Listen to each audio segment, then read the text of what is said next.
Merci Cédric. C'est bon? Annonce. Annonce. Le saut de la corruption, séquence 7, plan 22, prise 1.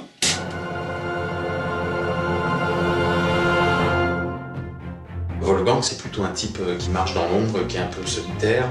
C'est un personnage qui se livre pas facilement, qui est assez secret quand même. C'est un rôle qui est pas si facile.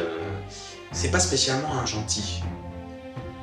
Il a une mission, il doit l'accomplir, il est sans pitié. Il aime bien faire peur, il se la raconte, il est sûr de lui. Il joue un personnage. Mais moi j'avais peur tout de suite de faire un type antipathique, méchant. On a toujours envie de faire le héros, super sympa, super fort. Ce qui m'a plu justement, c'est qu'en fait il est assez rigide au début, assez dur. Et finalement, on s'aperçoit par la suite qu'il va pas pouvoir réaliser sa mission si facilement que ça, parce qu'il va être touché personnellement. Et donc il va s'avérer beaucoup plus fragile qu'on ne croit. J'ai besoin de vous. L'ordre m'envoie pour une mission assez délicate. Je ne sais pas si j'aurai la force de la mener à bien.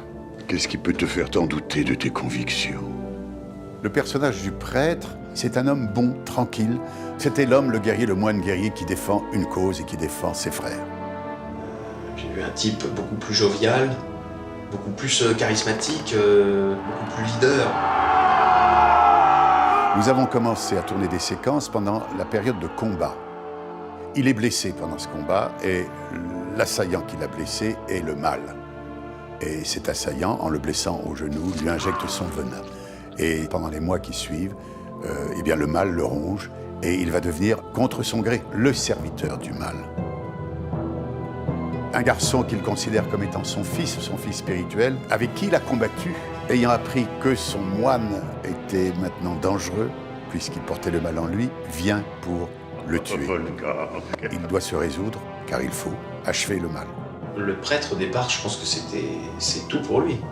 Puisque c'est celui qui lui a tout appris, c'est celui qui l'a recueilli. C'est devenu plus que son père spirituel, c'est devenu son mentor. Donc il part avec des convictions fermes. Et puis au fur et à mesure, des failles vont apparaître. Et donc il va y avoir une évolution dans sa personnalité et il va devenir de plus en plus humain. Et je pense qu'effectivement, maintenant, ça devient tout à fait intéressant parce qu'on va pouvoir faire évoluer ce personnage s'il y a une suite au film.